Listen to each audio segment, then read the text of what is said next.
আখেরি জামানায় কিয়ামতের নিকটবর্তী সময়ে মিথ্যুক দাজ্জালের আবির্ভাব ঘটবে। দাজ্জালের আগমন কিয়ামত নিকটবর্তী হওয়ার সবচেয়ে বড় আলামত। মানবজাতির জন্য দাজ্জালের চেয়ে অধিক বড় বিপদ আর নেই। বিশেষ করে সে সময় যে সমস্ত মুমিন জীবিত থাকবে তাদের জন্য ঈমান নিয়ে টিকে থাকা অত্যন্ত কঠিন হয়ে পড়বে। সমস্ত নবী আপন উম্মতকে দাজ্জালের ভয় দেখিয়েছেন। আমাদের নবী সাল্লাল্লাহু আলাইহি ওয়াসাল্লাম দাজ্জালের ফিতনা থেকে সতর্ক করেছেন এবং তার অনিষ্ট থেকে বাঁচার উপায়ও বলে দিয়েছেন। দাজ্জাল বর্তমানে কোথায় আছে? ফাতেমা বিনতে কায়স রাদিয়াল্লাহু আনহা হতে বর্ণিত, তিনি বলেন, আমি মসজিদে গমন করে নবীজি সাল্লাল্লাহু আলাইহি ওয়াসাল্লামের সাথে নামাজ আদায় করলাম। আমি ছিলাম মহিলাদের কাতারে। তিনি নামাজ শেষে হাসতে হাসতে মিম্বারে উঠে বসলেন। প্রথমেই তিনি বললেন, প্রত্যেকেই যেন নিজ নিজ জায়গায় বসে থাকে। এরপর তিনি বললেন, তোমরা কি জানো আমি কেন তোমাদেরকে একত্রিত করেছি? তারা বললেন, আল্লাহ এবং তার রাসূলই ভালো জানেন। তারপর তিনি বললেন, আমি তোমাদেরকে এ সংবাদ দেওয়ার জন্য একত্রিত করেছি যে তামিমদারি ছিল একজন খ্রিস্টান লোক। সে আমার কাছে আগমন করে ইসলাম গ্রহণ করেছে। তারপর সে মিথ্যুক দাজ্জাল সম্পর্কে এমন ঘটনা বলেছে যা আমি তোমাদের কাছে বর্ণনা করব। ৩০ জন লোকের সাথে তামিমদারি সাগর পথে ভ্রমণে গিয়েছিল। দুর্যোগপূর্ণ আবহাওয়ার শিকার হয়ে 1 মাস পর্যন্ত তারা সাগরেই ছিল। অবশেষে তারা সাগরের মাঝখানে একটি দ্বীপে অবতরণ করল। দ্বীপের ভিতরে প্রবেশ করে তারা মোটা মোটা এবং প্রচুর চুল বিশিষ্ট একটি অদ্ভুত প্রাণীর সন্ধান পেল।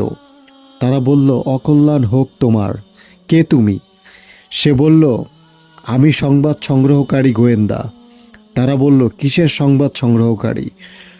তারপর প্রাণীটি দ্বীপের মধ্য একটি ঘরের দিকে ইঙ্গিত করে বলল, হে লোক সকল, তোমরা ওই ঘরের ভিতর অবস্থানরত লোকটির কাছে যাও। সে তোমাদের কাছ থেকে সংবাদ সংগ্রহ করার জন্য অধীর আগ্রহে অপেক্ষা করছে। তামিমদারি বললেন, প্রাণীটি যখন একজন লোকের কথা বলল তখন আমাদের ভয় হলো যে হতে পারে সে একটি শয়তান। তথাপিও আমরা ভীত হয়ে দ্রুত অগ্রসর হয়ে ঘরটির ভিতরে প্রবেশ করলাম।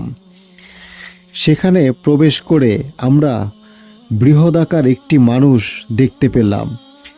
এত বড় আকৃতির মানুষ আমরা ইতিপূর্বে আর কখনোই দেখিনি। তার হাত দুটিকে ঘাড়ের সাথে একত্রিত করে হাঁটু এবং গোড়ালির মধ্যবর্তী স্থানে লোহার শিকল দ্বারা বেঁধে রাখা হয়েছে। আমরা বললাম, মরণ হোক তোমার, কে তুমি? সে বলল, তোমরা আমার কাছে আসতে সক্ষম হয়েছ, তাই আগে তোমাদের পরিচয় দাও। আমরা বললাম, আমরা একদল আরব মানুষ নৌকায় আরোহণ করলাম। সাগরের প্রচণ্ড ঢেউ আমাদেরকে নিয়ে 1 মাস পর্যন্ত খেলা করলো। অবশেষে তোমার দ্বীপে উঠতে বাধ্য হলাম। দ্বীপে প্রবেশ করে প্রচুর পশম বিশিষ্ট এমন একটি জন্তুর সাক্ষাৎ পেলাম, প্রচুর পশমের কারণে যার চেনা যাচ্ছিল না। আমরা বললাম, অকল্যাণ হোক তোমার, কে তুমি? সে বলল, আমি সংবাদ সংগ্রহকারী গোয়েন্দা। আমরা বললাম, কিসের সংবাদ সংগ্রহকারী? তারপর প্রাণীটি দ্বীপের মধ্য এই ঘরের দিকে ইঙ্গিত করে বলল, হে লোক সকল, তোমরা এই ঘরের ভিতরে অবস্থানরত লোকটির কাছে যাও।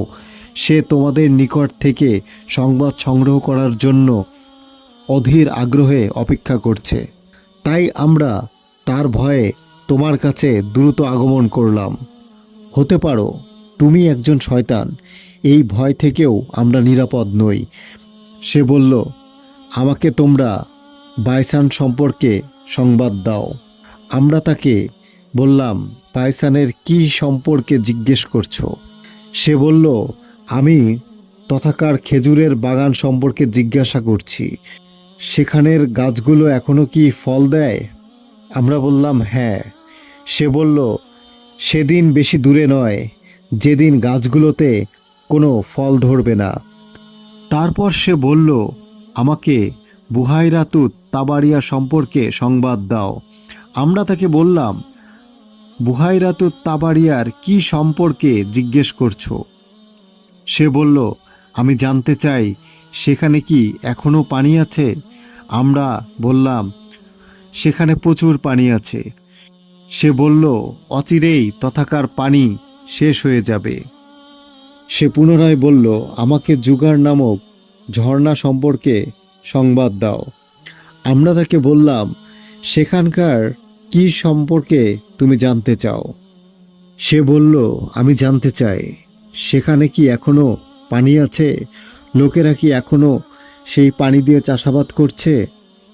আমরা বললাম, সেখানে এখনো প্রচুর পানি আছে, লোকেরা সেই পানি দিয়েই চাষাবাদ করছে।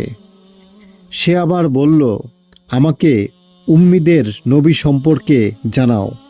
আমরা বললাম, সে মক্কায় আগমন করে বর্তমানে মদিনায় হিজরত করেছে। সে বলল, আরবরা কি তার সাথে যুদ্ধ করছে? বললাম হ্যাঁ। সে বলল, আরবরা কি তার সাথে যুদ্ধ করেছে? আমরা বললাম হ্যাঁ। সে বলল, ফলাফল কি হয়েছে? আমরা তাকে সংবাদ দিলাম যে পার্শ্ববর্তী আরবদের উপর তিনি জয়লাভ করেছেন, ফলে তারা তার আনুগত্য স্বীকার করে নিয়েছে। সে বলল, তাই নাকি? আমরা বললাম হ্যাঁ তাই। সে বলল, তার আনুগত্য করাই তাদের জন্য ভালো। এখন আমার কথা শোনো, আমি হলাম দাজ্জাল। অচিরেই আমাকে বের হওয়ার অনুমতি দেওয়া হবে। আমি বের হয়ে 40 দিনের ভেতরে পৃথিবীর সমস্ত দেশ ভ্রমণ করব। তবে মক্কা মদিনায় প্রবেশ করা আমার জন্য নিষিদ্ধ। যখনই আমি মক্কা বা মদিনায় প্রবেশ করতে চাইব, তখনই ফেরেশতাগণ কোষমুক্ত তলোয়ার হাতে নিয়ে আমাকে তাড়া করবে। মক্কা মদিনার প্রতিটি প্রবেশ পথে ফেরেশতাগণ পাহারা দিবে। হাদিসের বর্ণনাকারী ফাতেমা বিনতে কায়েস রাদিয়াল্লাহু আনহা বলেন, নবীজি সাল্লাল্লাহু আলাইহি ওয়াসাল্লাম হাতের লাঠি দিয়ে মিম্বারে আঘাত করতে করতে বললেন, এটাই মদিনা, এটাই মদিনা, এটাই মদিনা। অর্থাৎ এখানে দাজ্জাল আসতে পারবে না।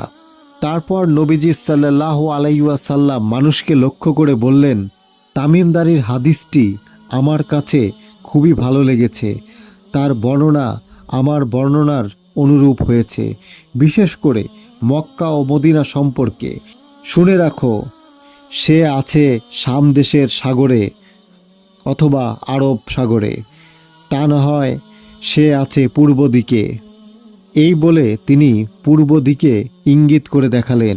ফাতেমা বিনতে কায়েস রাদিয়াল্লাহু আনহা বলেন, আমি এই হাদিসটি নবীজি সাল্লাল্লাহু আলাইহি ওয়াসাল্লামের নিকট থেকে মুখস্থ করে রেখেছি।